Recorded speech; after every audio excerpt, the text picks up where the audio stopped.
of Cleveland? Okay, is there another school from Cleveland area?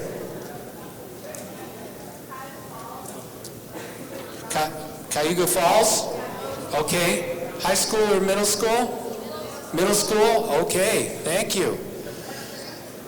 Hamtramck, Michigan, okay? Let's, could everybody from Hamtramck, Michigan stand up? Stand up, we'll just see. Okay, so these, all you people from Cleveland, these guys had a grueling bus trip all the way here to Michigan to come see the program. Thank you. And we have like Horizon High School and Hamtramck High School, right? So about 15 people from each. And they had a little trouble getting here, so we started the program a little late, but we couldn't start without the bus from Hamtramck, Michigan.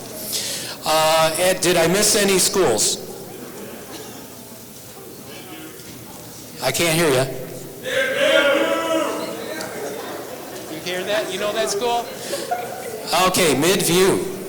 All righty. Okay, so it looks like we're ready.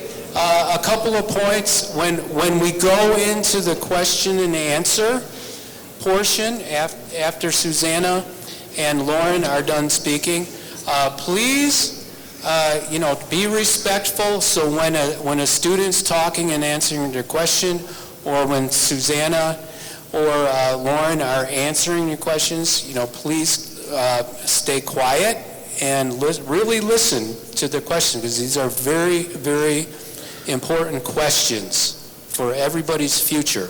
This is a very, very important topic. The reason that we're here is to make the future better, and to show you guys what innovation is and what innovation thinking is and what is possible in the civilization of the human race today. Okay, and it's up to you guys. So please, here we have Susanna from NASA. Okay, go ahead. Yeah, okay, there we go. Yes? Okay. So this is actually the 60th anniversary year of NASA. So to start out, we're going to play 60 years in 60 seconds for you guys to see on the screen here. If it plays. We have one of the most challenging assignments that has ever been given to modern man. Expansion of human knowledge about space. We've been assigned the mission of launching a scientific Earth satellite. 5, 4, 3, 2, 1. Fire command. Fire command. Development and operation of vehicles capable of carrying instruments and man through space. It's one small step for man, one giant leap for mankind. Long-range studies of the benefits of using aeronautical and space activities for peaceful and scientific purposes. 5, 4, 3, 2, 1, and liftoff. And a new era of American space exploration. Preservation of the role of the United States as a leader in aeronautical and space science and technology. We have a mighty big job to do. Okay, so that's 60 seconds of NASA. Now we're going to get this PowerPoint up. I think we have it here.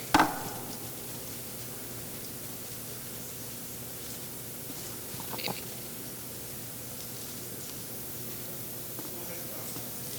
Okay, well, we'll get it up in a second. So are all of you guys in high school? No? How many are middle school? Okay, decent amount. Everybody else is in high school? Nobody in college yet? You got a couple in college? All right. Well, I am a senior at the University of Akron, which is about an hour south of here for those of you not from Cleveland. I am a Pathways intern at the NASA Glenn Research Center, which if you didn't know, there's a NASA center like right outside of where we are here, right around the other side of the airport. So how many of you knew that there was a NASA in Cleveland? That's a good number. More than half. Better than yesterday's crowd. Nobody knew yesterday. So here's the PowerPoint we have. So start with an overview of NASA, and mostly Glenn, because that's where I work, what I do at NASA, and then how you can get a job at NASA. So, anybody have a guess at how many NASA centers there are across the country? It's a lot. 10, yes, there are 10. We have NASA Glenn in Cleveland right here, and NASA Glenn also has Plumbrook Station, which is out at Sandusky by Cedar Point, if any of you have been out there. So at NASA Glenn, we have about 3,000 employees. There's half civil servants, half contractors. So that means half work for the government and half work for other companies that we hire to work for NASA. And then out at Plumbrook, we have only about 100 people. We just have some big test facilities out there. If you guys have seen the Avengers movie, the big vacuum chamber out there was like the first 6 minutes of the Avengers movie. They'll always brag about that. It's the biggest vacuum chamber in the world. It's out at Plumbrook Station. So at Glenn, we have 6 core competencies, which just means what we work on mainly. Air breathing propulsion, in-space fluids management, meaning like rocket fuel. Biomedical technologies, astronaut exercises, communications, so space communications, how we talk to the astronauts, power, energy, and storage, which is where I work, and materials and structures development. So my career at NASA, like I said, I am getting my bachelor's in electrical engineering at the University of Akron. I will graduate in May of 2020. I graduated from Berea High School, so anybody from Cleveland, I'm from Cleveland also. I started internships at NASA my junior year of high school. I was a rising junior in the summer. They had a high school internship program, and I was lucky enough to get in, and I've stayed there. I did 2 rotations, 2 summers with that, and then I got a Pathways internship with. Pathways means a returning internship at NASA. So you get it and you keep coming back. You do a co-op. You go to school and you go to work. You go to school, you go to work, different semesters. And then when you graduate, you can work there full time. So I'll tell you how to get those at the end of this presentation. One too far. So one of the first projects I worked on there is a CubeSat satellite. I started this, my second internship there, and it just finished recently. It's set to launch in December. Basically, it's a really small satellite, like the size of a loaf of bread. And we were trying to show that we could handle 100 watts of power in a little tiny space, because power in little spaces doesn't work out so well. So this was our project. There's the CubeSat. You can see a 3D rendering on the left and the actual model on the right. And it's set to launch. These are some of the boards that were inside it. So I'm electrical, so I do all the guts of the satellite, all the power electronics. So these are some of the boards that I worked on and did layout for. Layout means placing parts and running lines between parts so they all connect and work out correctly. One of the other projects I worked on as an early intern was called a power processing unit. It's also for satellites. So basically, when you're in space, you have the solar arrays on a satellite. You have to take in energy, and it has to be processed. It can't just go right to the thruster. So you take in the energy, the power processing unit processes the energy and converts it so that the Hall effect thruster, which is something we're working on at Glenn, can use it. It's an ion thruster. It's new. It kind of looks like the Star Wars thrusters, you know, with the glow around it. And that's something that we're working on right outside the gate here. Here's some pictures of testing that module. I'm in the bright blue shirt down in the bottom corner. They took that picture. It was like my first week of that second internship, and they're like, we have picture day. You have to come take pictures. So might get thrown into a picture. Never know if you're there. One of the other projects that I'm currently working on is NASA's Gateway. This is a new project, just started up. Instead of going right to Mars, because it's kind of hard to go from Earth right to Mars, we're going to go back to the moon first. So to do that, we're building the Gateway. The Gateway is essentially a space station that orbits around the moon instead of around the Earth. So we'll launch out to there, to the Gateway, and then launch to Mars from the Gateway. So I'm working on AMPS, which is Advanced Modular Power System. So basically, when you're here on Earth, you can just go to the wall and just plug in your phone charger or anything into the wall. Well, when you're on the ISS or in any kind of space environment, you can't just go to the wall and plug something in. So I'm working on a modular power system, which means we have these little cards and we can slide them into different slots on this rack that we have, and they can go in any slot, which is why it's modular. And it's basically like a universal outlet. So the astronauts or anybody else can just go plug in what they need into this system instead of having to do any sort of complicated work while they're out there. My other project that I'm currently working on is called X-57. It's an all-electric aircraft, so it's kind of like a flying Tesla, essentially. Glenn's part in this is the 12 high-lift motor and inverters. I'm doing the inverter development, which basically means I'm working on the part that makes the motor spin, which makes the propeller spin. So we're used for takeoff and landing. We're the high lift part of it. We also have 2 big cruise motors on the end. It's an all-electric aircraft set to fly in about 2020, and we're actually wrapping up right here. We're done with this project in November, and I've seen it all the way through. I've been on this project for 3 years, so it's pretty cool to get to see it to completion. So now the most exciting part is how you can get a job at NASA. Why? Okay, so for all of you that are still in high school, you can go to intern.nasa.gov and apply for an internship at NASA. Any of the centers, all 10 centers do these internships. These are the standard 10-week summer internships. All the projects that are getting interns post on here, and you can pick which projects you'd like to apply for, and you just go in there, build your application, and apply. That's how I got the first ones that I did. Like I said, any center does it. It's pretty straightforward. They just redid the website, so it should be all nice and self-explanatory. And then the other kind of internship we have is called Pathways, which is what I'm in now. It's once you're in college, you have to be at least a sophomore in college to apply for these. But once you're there, they're great because you keep going back. You get to keep going to NASA. And they're on USA Jobs. It's a completely different application process. But you don't have to worry about that just yet because you can apply for the high school ones. So we're not going to do questions right now because I'm going to introduce you to Lauren Taylor, who graduated from Renaissance High School in Detroit, Michigan. She now attends Embry-Riddle Aeronautical University in Daytona Beach, Florida, and she's majoring in aerospace physiology with a minor in human factors. So help me welcome our next speaker, Lauren.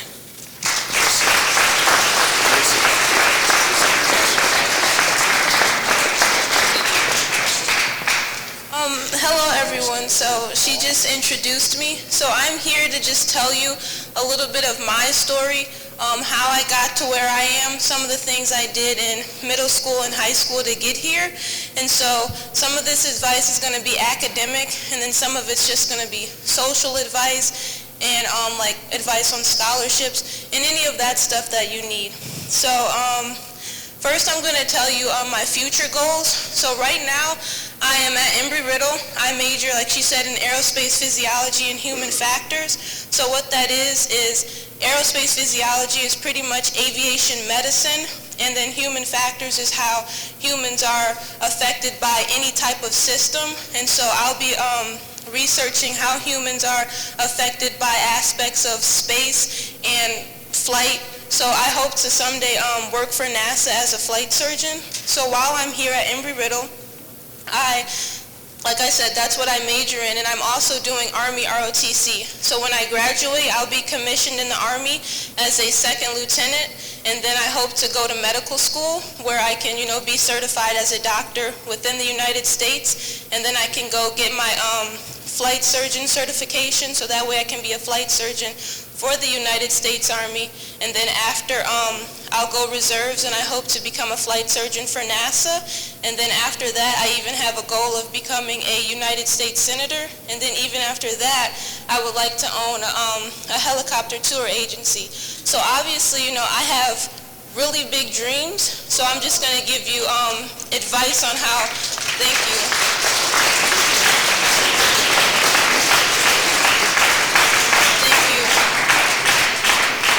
So I'm just giving you all advice on how you all can accomplish those big dreams.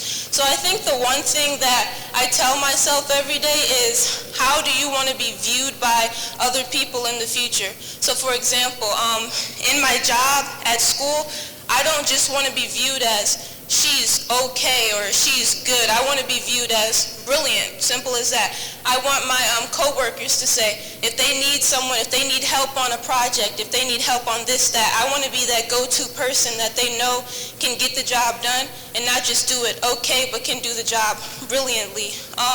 In the Army, when I am an officer, as an officer, you're a leader. I want people to, my subordinates, I want them to view me as a person they can come to, that is loyal, that cares about them, and a person that not only they have to respect, but a person that they want to respect. So just remember that as you're going through your career, just think about how you want to be viewed by other people and aim for that. And some of the stuff that you need to do to aim for that, obviously in high school and middle school, is to get good grades. I know that's repetitive. People tell you that all the time, but that's pretty much like the key to anything, because when you're applying to colleges or any programs, internships, they're looking at your grades to see, is this person a hard worker or not? And so obviously to get good grades, you need to be a hard worker. I know that people keep telling you that you have to study, you have to do this and that, but it's true. So when studying, come up with a routine that really helps you. I know when I got to college, I didn't have like a handle on my teachers. I didn't really know like what exactly, how they work, what their process was. It's obviously going to be a little bit different from high school, so I had to figure out a system that worked for me. So for example, my biology class, I have a lab, and I really didn't know how the teacher worked. He was a little confusing. You know, I took my first quiz and I got a C. And I'm like, come on, Lauren, you know you can do better than that. So I had to go home, back to my dorm, figure out a system that worked for me, how exactly that I needed to study, and now I have an A in the class. And it's not just figuring out that system, it's continuing to do that system. So once you figure out that routine for that quiz, then you need to continue to do that routine throughout all of college, throughout all of high school, middle school, so that you can continue to get good grades.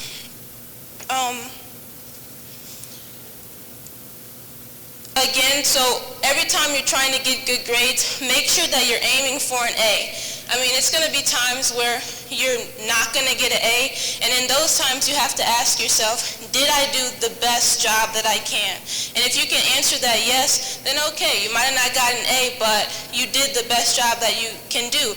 But if you ask yourself, did I do the best job that I can do, and you didn't do it, then you need to think about that, and you need to go back, figure out exactly what you need to do so that you can get those good grades, because those good grades are going to take you like really far. And obviously in order to get good grades, when you're in school and you're learning from your teachers, you have to know the information that they're teaching.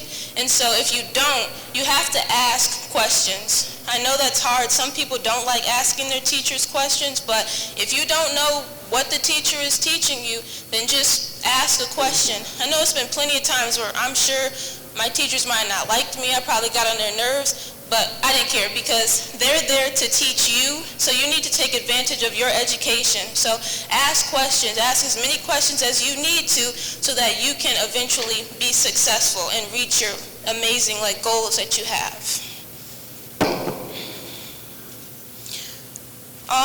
Also, you have to be willing to put in the work. So again, studying is a part of putting in the work, but it's not just studying, it's going above and beyond. So when I took my first SAT my junior year, I really didn't like my score, and so over the summer, I was like, okay, Lauren, you gotta study so that you can get this. So then I was like, I have to go to the library every day for 4 hours, study the SAT. I know that sounds like annoying. You probably don't want to do that. I didn't want to do it either. But, I mean, it's something that you have to do again so that people can see that this person is trying to, do their best, and that they'll see that you're putting in that hard work, and they'll eventually give you the props for that, and you'll get the job and the opportunities from that.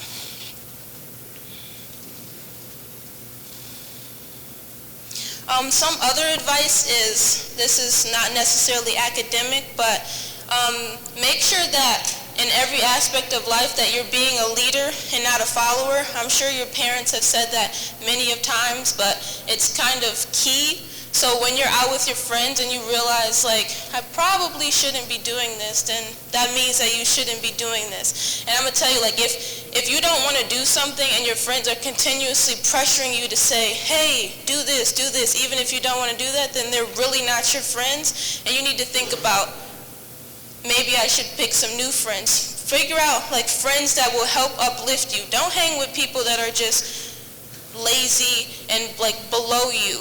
Hang out with people who are smart and that will help you to achieve your goals. Hang out with people that are even smarter than you so that they can push you to be amazing just like them. Make sure that in every aspect of anything that you do, you're pretty much like speaking your truth. Make sure you're following your morals and values, because the minute you let someone diminish you and you don't speak your truth and you give up on your morals and values, you will not like the person that you become. So make sure you're just staying true to yourself in everything that you do. Networking. Make sure that you are continuously like here, for example, you're here, take advantage of this opportunity. You have people from NASA here. Go talk to them. Ask them, how can I do this? How can I do that? Get their number, exchange their numbers, figure out how to do stuff like that, because networking is key. I've learned like throughout high school that it's not always what you know, it's really like who you know. And that's like really important. So just make sure you're taking advantage of opportunities. If you're in a program, make sure you're getting really involved. For example, in high school, I did JROTC, so I got extremely involved.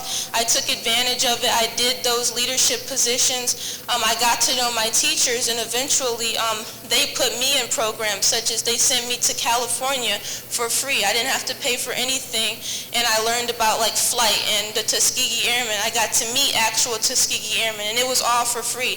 And it's just because I got involved and I got to know them and I networked with them. Oh, and then for academic advice, get a planner. I've had a planner since the 5th grade. Every day I write down my homework, what exactly I need to do. I put a little checkbox next to it. I shade it in if I finished it. It's real simple, so it's one of the easiest ways just to stay on top of exactly what you're doing. I think that we can be open to questions. I might have not answered everything. I might have went a little fast. So ask me any questions that you may need explained. All right, who has a question for either of us about anything? In the back there. Do we have a mic? There's a mic there. Jack, can we get that mic to the gentleman in the back, please? Whoa, it's definitely on. Okay, stand up. What is a flight surgeon and how do they do their job? So a flight surgeon is a person that studies, they're like a general physician for pilots and astronauts. So when I go to, when I'm in the Army, I'll be a general physician to those who are flying helicopters, and I'll be figuring out, okay, how, like, for example, if they have like a flight suit on, it's my job to make sure that that flight suit fits them perfectly. If they have a parachute, it's my job to make sure, is that parachute like perfect? Make sure that it like deploys correctly, because their safety is in my hands. So it's something similar to that, yeah. Good question. Other questions? Yes, right here in the front. Yeah.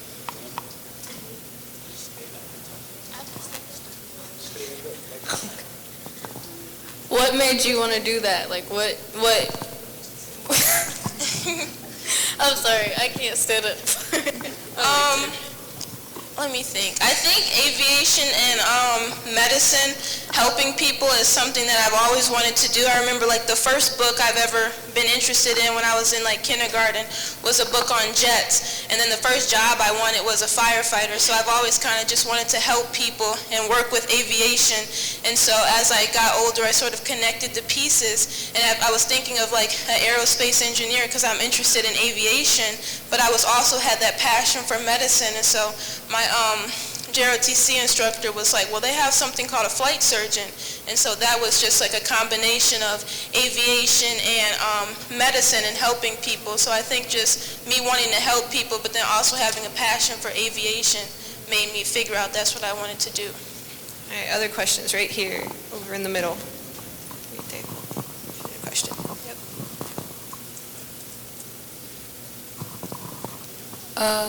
How long is it going to take for you to achieve your goal? Well, after my 4 years of undergraduate, I then have to go to medical school. So that's like another 4 years. So that's 8. And then I don't think to be a flight surgeon takes that long. It might be up to 6 months. I know for the Navy it is. So after that, and then for my other goals, like in terms of like being a senator and owning a helicopter tour agency, like I'll probably be doing this all until I'm like at least 60. But yeah. 8 years of school, right? Yeah, but 8 years of school. 8 years of school just to like, get what I really want to do. Yeah. All right, other questions? Behind you, Jack. Please stand up. What makes power outlets so hard in space? So right now we have a power grid that supplies power to the whole city, and it's just real easy. We have, set standard for wires and everything. You can just go plug in. In space, different appliances need different voltages, so you have to supply different power for different things. Like to charge your phone requires different power than if you were plugging in a vacuum cleaner or something like that. And then also in space, because we don't have control like we do on the ground, we have to make sure everything's safe. So there's so many safety features that we have to build in to make sure that if something does break, that none of the astronauts get hurt and nothing serious comes from something breaking. Other questions? Right here. We got 2.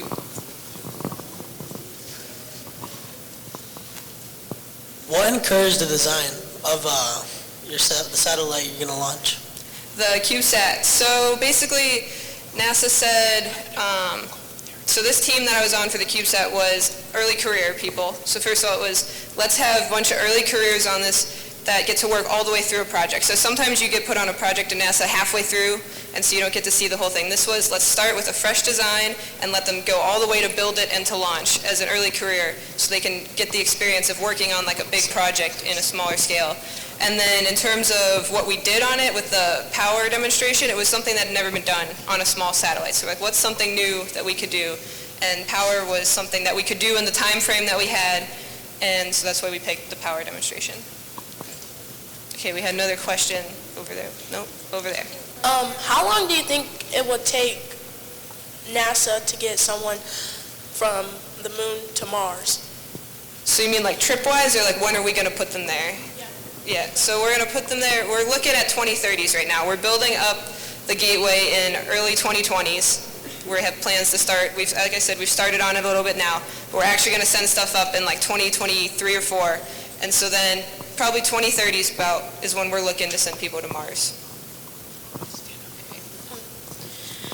Have either of you ever faced any troubles on your way to being who you are today?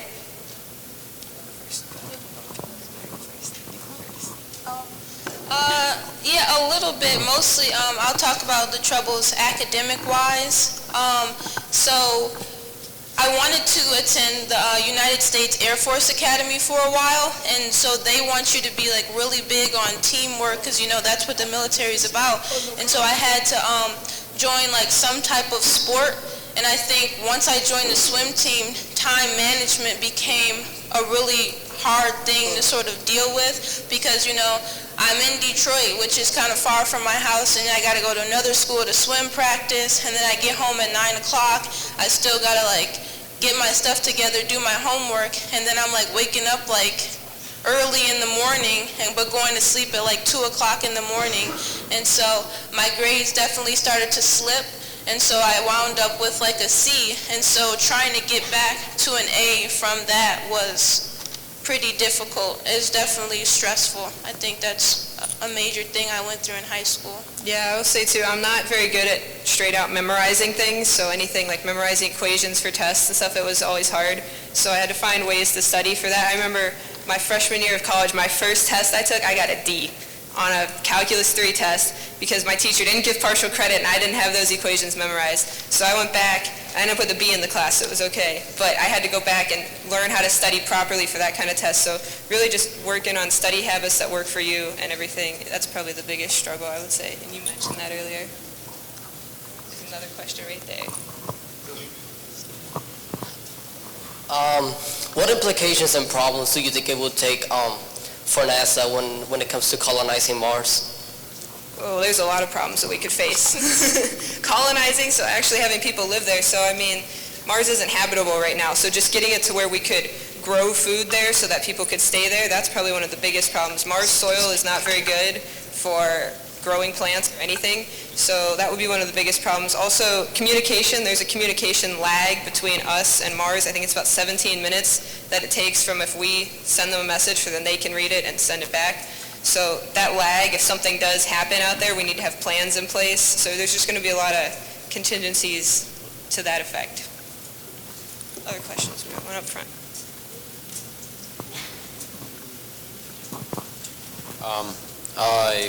I'm wondering, does NASA have a program or grant in place for people like you that, let's say, have an internship there that could possibly pay for college tuition? And also, as another question, if you don't mind, could you possibly state what is the current situation with your competition between what I think is competition, SpaceX and other companies out there, other aerospace companies and space stations alike? So. Okay, so first question, schooling-wise with NASA. So they don't help with undergrad too much, but you do get paid internships. So even the high school internships are paid internships, which is nice. And then they are paid pathways internships. And then when you graduate from undergrad, they do have programs in place to help you get your master's or your PhD if you're looking to do that. So they have programs where you can partner with NASA through your PhD and work, your stuff that you're working on at work counts as your PhD work. So there are ways to pair it like that. So they can't help that way. Or they will pay for you to take master's classes and stuff like that. Or if you're an undergrad and you're working in a different field, so I'm electrical, but say I need to do some mechanical things, they might pay for you to go take a class in mechanical so you can be better at your job that way. And then in terms of competition with SpaceX, we're really trying to work together. We don't want to see it just as a competition. We have a bunch of industry partners. About half of NASA is contracted other companies, so we're really trying to work together to get something going here for Mars. Other questions? Yeah. So you said that it takes, 17 minutes for communication from here to Mars. Are you working on ways to get that communication from here to there faster? And if so, how is that going to happen? Yes, they are working on it. I am not specifically working on it. There's probably people at Glenn working on it. We have a big communications division. Basically, how that would happen, we need to improve satellite technology. That's the biggest thing, is our satellite technology, how we communicate out there. We would have to set up something at Mars maybe, so make it communication better over there too, so we could have a two-way street there. I can't speak specifically to it because I don't do it, but I know we are working on it. Other questions? Okay. I'm asking again. Okay. I heard about that big telescope thing.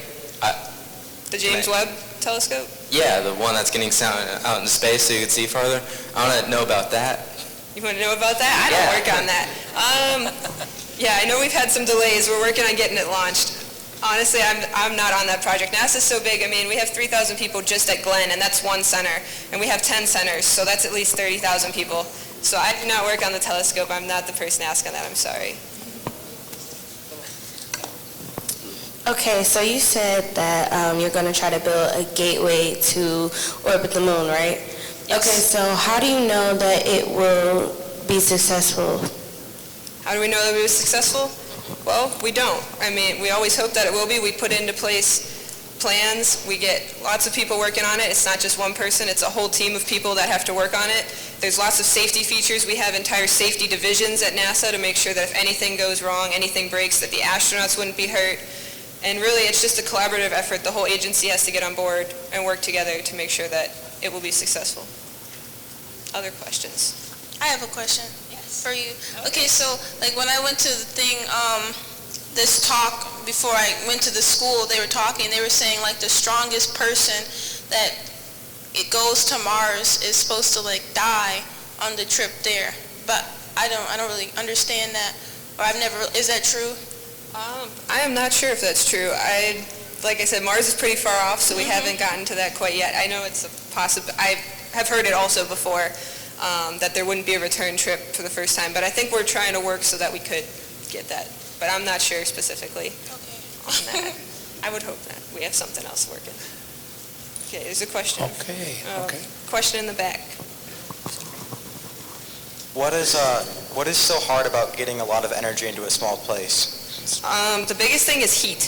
So energy, there's a lot of current. Current means heat. Electronics are usually only rated to about 155 degrees Celsius, which sounds like a lot, but when the part's the size of a speck of dust, it can get that hot very quickly. So current flows through all these electronics, and the electrons moving that fast builds up heat. And so more power means they're flowing faster and there's more of them, and that builds up heat, and the electronics will break if it gets too hot. So you have to figure out how to get rid of that heat in such a small area. Other question up here.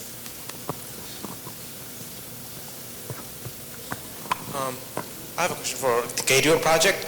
So, go to moon by satellite rocket, it takes like 4 stages, right, to go to moon. But after that, it only takes command module to stay there, right? So, how would you plan to go, assemble 2 more stages to go to Mars, like from Gateway to all the way to Mars? So the same way we built the ISS, we would send up parts to build the Gateway first, and then we would send up parts to build the unit that would go to Mars. So you have to send it up in stages, just like ISS. ISS was built in stages and chunks. It's the same way. We send up pieces at a time, working with commercial partners too, likely, to get it all accomplished. Any question? Do you have to have any physical training in order to be a flight surgeon? I'm not exactly sure for the Army. I know flight surgeons in the Navy have to, you mean, like what exactly do you mean? You mean like to be a flight surgeon, like the training that they have to go through? I don't think it's necessarily physical training. Like, I mean, in the military in general, in the Army, you have to like maintain a certain like physical fitness. You have to pass like the physical fitness test. I mean, and as a pilot, you probably do have to go through like a lot of that stuff. I know like in the Navy, the flight surgeons have to go through the exact same training as the pilot, so I'm sure that there are like a lot more physical aspects. It's probably a lot harder than the rest of like the military personnel that they have to go through. Yeah. There's a question over there if we have time. Yeah, I think we'll take 3 more. 3 more. And then we'll go on to the next presentation.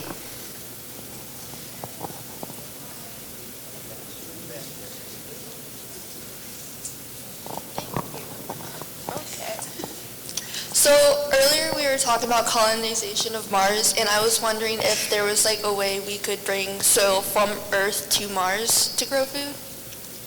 So instead of going to the moon first, we go from here to Mars? No, like when we get to Mars, is there a possibility that we could bring soil from Earth for food growth? Yes, there's a possibility. It's just if we could figure out a way that we don't have to add too much to Mars soil, so you only have to add a little bit, it would be easier because every pound that we send up into space costs a lot of money. It's hard to send up heavy-weighted things, so anything that we can do to work with Mars's environment already is the best option. All right, question, these 2 questions, maybe the last 2? Yeah, these will be the last 2. We'll be around afterwards too if you guys want to come talk to us. In middle school and high school, what are some ways that you were able to start your journey to a higher education past high school, like scholarships? I think in middle school, the one thing I did to help with like my journey was first figure out exactly what I wanted to do. So at the time, I knew I wanted to be an engineer, so I went online, I researched all the different kinds of engineers, and I figured out exactly what kind I wanted to do, and that helped me to like figure out different programs. So like once I figured out, okay, I'm interested in STEM, then I was able to figure out different programs that offered STEM like opportunities and like camps and such, and sort of branched off from there. Yeah, and I always wanted to be an astronaut. That was always my dream. So I didn't realize, I thought you could just be an astronaut, and then when I got a little older, I realized you actually had to have a real job as like an engineer or a scientist or a doctor or something. And my high school had courses, they were called Project Lead the Way. It was like pre-engineering courses. So I got to take some engineering courses in high school, which were really good. And then when I got the first internship at NASA, I knew I wanted to be an engineer, but I still didn't know what kind. And so it was just the people I worked with that I picked electrical engineering. But if you're able to get an internship early on, even if you're early in college, you can still change your major within engineering to change your major if you want to go that way. All right, last question. I know we had a lot of Mars questions, but I'm wondering, not only including Mars, but just space exploration, what about is there any concerns about like the Van Allen radiation belt or external forces, any kind of problems? Are there any challenges you guys are facing regarding getting to Mars, whether it's technology and or environment? Yeah, so I don't work directly on a lot of those projects. Like I said, Gateway is just getting started. But some of the challenges, like with radiation stuff, it's the same that we face in space all the time. So Mars is actually a little further away from Earth, so all of the things that we do here for Earth satellites and everything will also apply to anything we send to Mars. But Mars also doesn't get as much sun, so any issues with solar panels might not charge as quickly as they would closer to the sun as in Earth. So just getting power that way is another challenge I can see on Mars. So I think now we're going to bring up this gentleman over here who's going to talk to you about drones. Yeah, well, let's hear it for Lauren and Susanna. Thank you.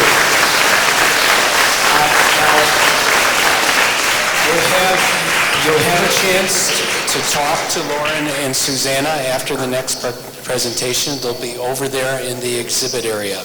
So please feel free to talk to them directly and link up, and who knows what could happen after that. Now, okay. Now, we have Tim Marshall from Columbus, or Cincinnati, I'm sorry. And Tim is going to talk about drones. And oh my gosh, I can't believe some of the things that are going on with drones just in the last few months. This industry is growing like crazy. Tim has a bit of a funny accent. He's not originally from Cincinnati, but he makes Cincinnati his home. So I'd like to introduce Tim Marshall to talk about drones. Hi, Tim.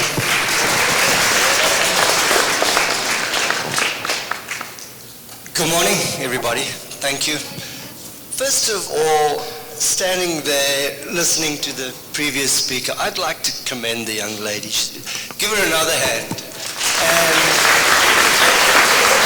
for her perseverance and her goals and her dreams. Obviously, she's not satisfied with mediocrity. She wants to go places. And I also need to commend her parents for all the encouragement she's had. Well done. Good. Okay, so a little bit about myself first. Come from South Africa, live in the United States. I live in Kentucky, but I work in Cincinnati at a small airport.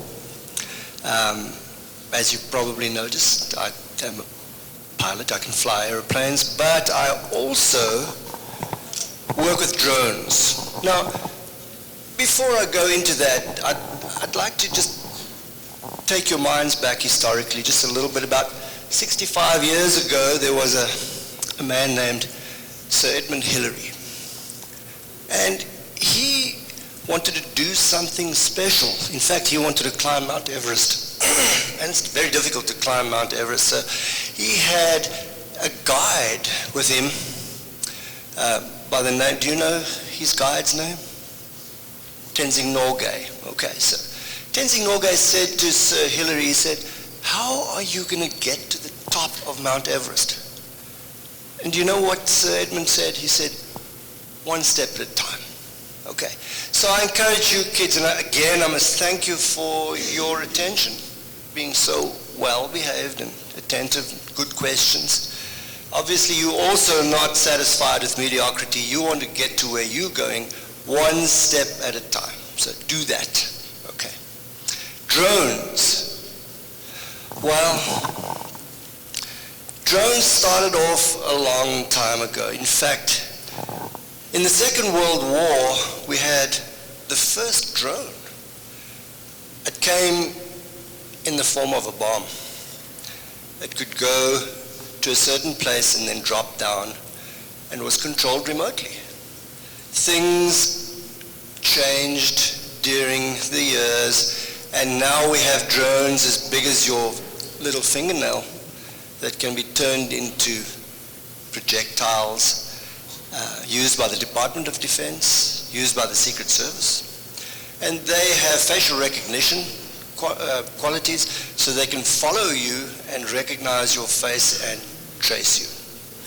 But let's talk about stuff that you can do career-wise when it comes to drones. The one you see here, this drone, and let's tip it just a little to see what it looks like.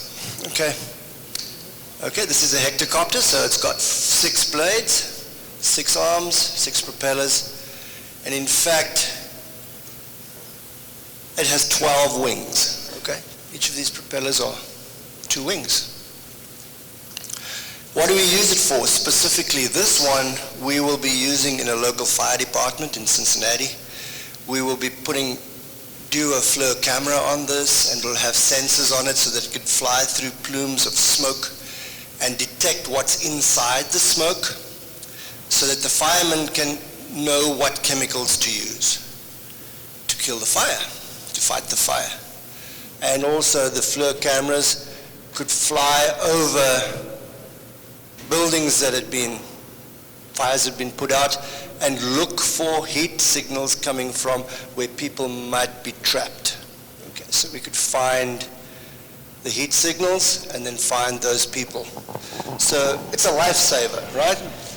It can also be used by the police force. We can track fugitives with this. Think about that. Send the drone to track the fugitive. The policeman is out of danger until he knows where that fugitive is and they can plan. What about, in your case, the thing that's hard to even say, the mass shootings at schools?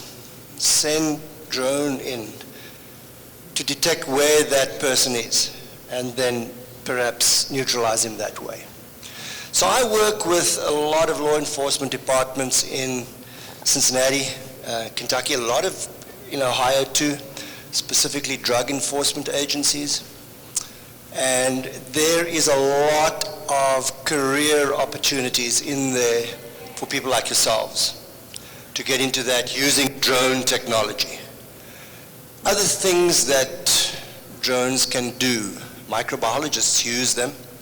They track marine life, especially whales. They can fly through the spray of the whales when the blowholes, when they blow the spray out, fly through that. They can detect what that whale is, what sicknesses it has, how old it is, what it's eaten. They can do all that stuff with drones. This particular drone can pick up 42 pounds. So I can take a life preserve vest and drop it over, say, somebody that's in trouble in the lake. Instead of sending out a lifeguard or a boat that might capsize, I can send this drone out there immediately to render some assistance to somebody that's in trouble. So other things that we can use drones for, as I said, surveillance. We can use these drones to even paint your house, clean the gutters, change light bulbs, inspect water towers, because believe it or not, the biggest problem with water towers, people use them for target practice. So there's bullet holes in the water towers. And so they use the drones to inspect the water towers. High electricity, high voltage lines, we use them to inspect the lines. Gas pipelines. There's such a lot that you can do. So how do I start? Well, all of you are probably more than 14 years old. So you are in that age bracket where you can get a license to operate this drone commercially. And if I say commercially, that already means that you can earn some money using this drone, right? So with me, I could not earn any money as a pilot unless I had a commercially rated license. And I had to wait a long time before I could do that. Well, with you as a 16-year-old or a 17-year-old, you could get this license, Part 107, and start your own business, entrepreneurial, or you could find a job and be a drone pilot with a Part 107 FAA license. So that's what my company does. We teach the theory on Part 107 for drone FAA regulations, and it results in a license to fly a drone commercially. So there you go. Now you have this license. Now you are an aviator. You're in the realm of aviation. From there, some people have landed up in the military and sitting in a little cubicle in the middle of the desert, flying a drone in Afghanistan. Okay? That's where this can lead to. So I encourage you all, take a look at what this branch of aviation can offer you, as well as other branches of aviation, or anything else that you are interested in doing. But remember, just take one step at a time to wherever you're going, and never be satisfied with mediocrity. And I encourage you all to take a look and come and see us at the booth. We are in Cincinnati, a little far away from where you are, and thank you once again for coming so far from Detroit to come and see us here. Now it's time for some questions. I've said what I need to say, and let's have some questions and see what you have on your minds. Okay, I see a lot of hands, so I need a microphone.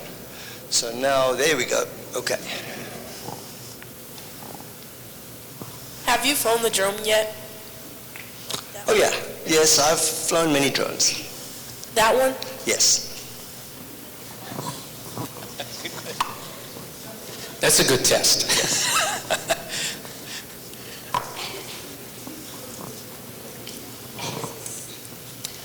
On an average, how much do one of those drones cost? On an average, a drone like this with everything on it, and believe me, there's not even half of what's on here supposed to be on here, could run about $20,000. Okay, so there's a lot of money, but it could save a lot of lives. Let me ask you this question. Do you think that's worth one life of a fireman? Okay. How can one acquire a license to fly a drone like that? Say that again, I'm sorry. Oh, I said, how can one acquire a license? Oh, how do you acquire it? Okay. So you have to do a little bit of studying. You have to study some regulations from the Federal Aviation Administration pertaining to drones. And there's a lot of them. Restrictions on altitude, when you can and cannot fly it, what the drone can and cannot do. So once you've done that, you will take a test, again, at a testing station that the Federal Aviation Administration will administer to you. It's a 60-question, 2-hour test, and you have to get 70% to pass. But I always tell my students, and I have a lot of students, anything over 70% is overachievement. It's really difficult, okay?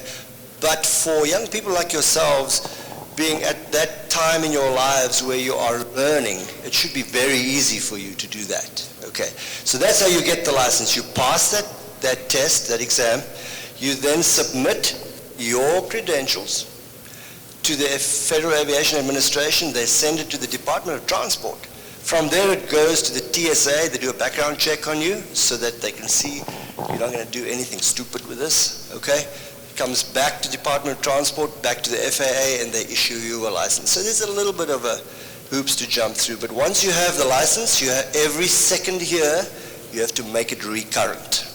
And now you are a drone pilot under Part 107 of the federal regulations.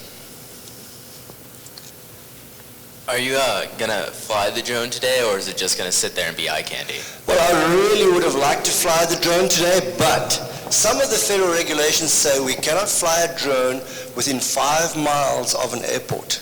Guess what? We're sitting right on an airport, right? But then again, the federal regulations also tell us that inside a building, it's not part of the national airspace. So yeah, technically I could fly this drone in here, but we have one more problem. Just outside the door is a ground-based radar, okay? Once I fly this drone, start it up, the ground-based radar will pick me up. ATC will freak out, okay? So I don't want to do that. Another thing that will happen, the drones are so smart, they won't even start near an airport. You have to override it, and you have to pull down the geofencing. So yeah, no, I'm not going to fly the drone here.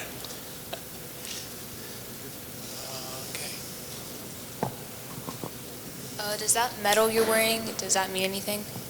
I'm sorry, I didn't hear you. Does the medal you're wearing mean anything? I still can't hear you, I'm sorry. Does the medal you're wearing mean anything? Oh, the medal I'm wearing mean anything? Yeah. Yes, it means I'm a pilot. Oh, okay, I'm sorry. How long did it take to build this particular model of this drone? And how long would it take to build something similar? Okay. So this particular drone was actually built along with myself and two firefighters from a fire department in Cincinnati. Okay, and it took us around about a month to get to where it is now, because if you peek under the hood, there's a whole lot of things under the hood that we had to put in certain places to be able to get this drone to fly with its weight and balance correct. Okay.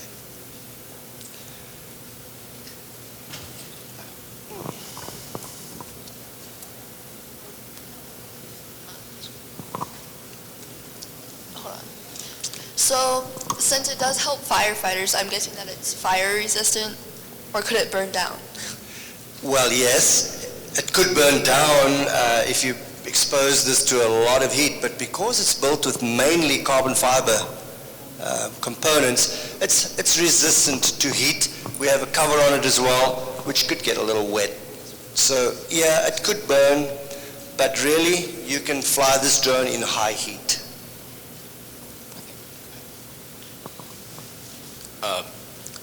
What kind of stuff do you have to do to get to working on stuff like that? Oh, you mean what kind of... Education-wise. Education? Right, okay. Yeah, good question. So the Federal Aviation Administration does not mandate any special training for this, like avionics technician or anything like that.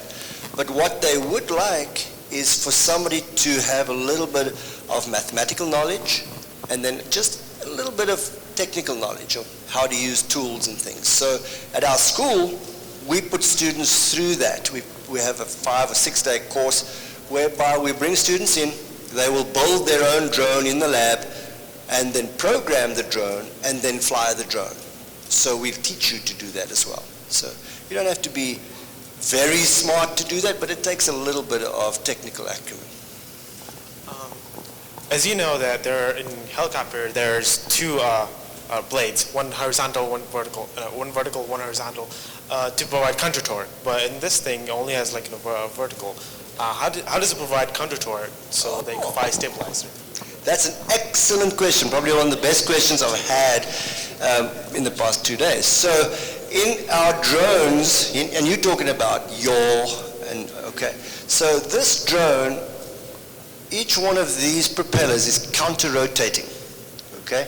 So if they're counter-rotating, what are they doing? They're equalizing the 4 forces of flight, okay? So instead of having a stabilizer at the back, it will stabilize itself by increasing and decreasing the revolutions of the motors and counter-rotating them. Good question. Okay, anything else? Okay, I think we'll take 2 more questions. 2 more. Let's see.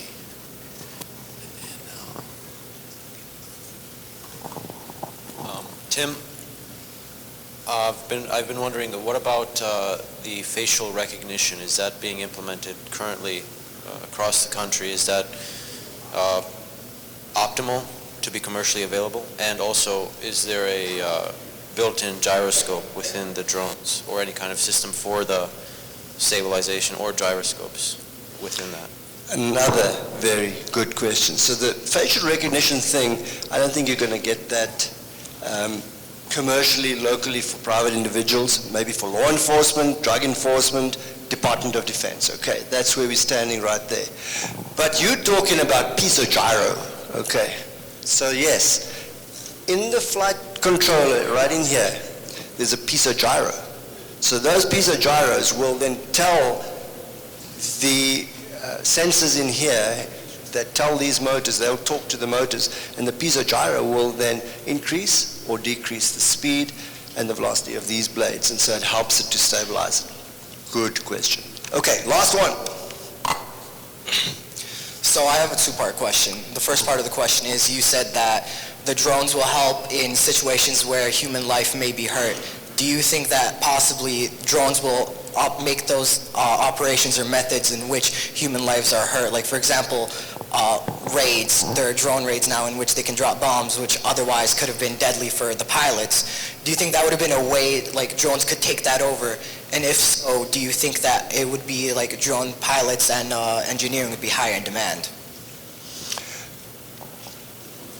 I think, let me answer your question in two parts. First of all, I don't think ever, it's my opinion, that drones will take over the human role, because there have to be humans to control the drones. Okay, there's not going to be complete autonomous drones. But yes, I think it would be in our best interests to send a drone to drop a bomb than to send a pilot in an airplane to do that, because you're putting him and the machine in great danger. But if you send a drone, it's worth less than one life.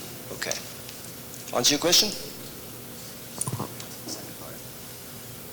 You still didn't answer the second part. All right, say the second part is, I said, and if so, do you think that the production of drones and then the operating needs would go up? Yes, I think they would go up. Production of drones are definitely going up right now. Okay, so the demand for this type of work is actually increasing every day. All right. Thank you very much, Tim, and thank you for all of the questions. Those are excellent questions. Thank you. Now, we have about 15 or 20 minutes left in the program. So what we're going to do, so you all have a chance to talk to Susanna and to Lauren, and also to Tim, if you would like. We're going to go back to the exhibit area over here, and so Lauren and Susanna and Tim will be back over in this area. Please talk to them, make a connection. If you feel like you need to talk to them later, maybe they would give you make it possible for you to text them or to email them or something like that. And we would like to continue the conversations through to next year. Next year, please put this conference on your calendar. We'll be inviting everybody back. And we're talking about having drone races as part of the program, indoor drone races.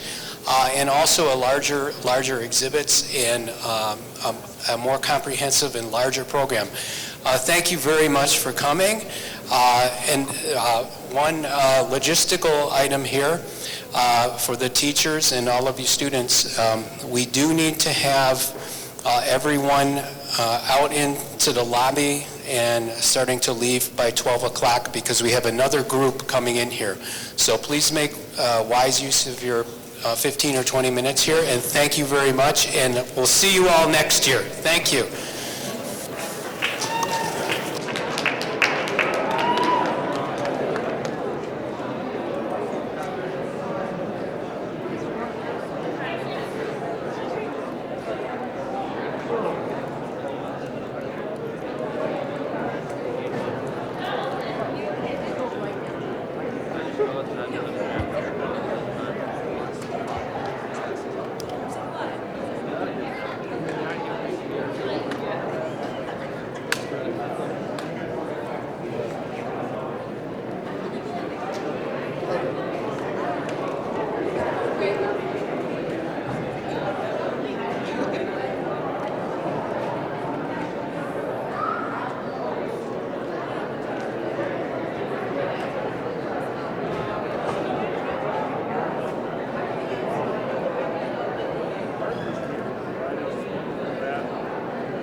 certain intelligence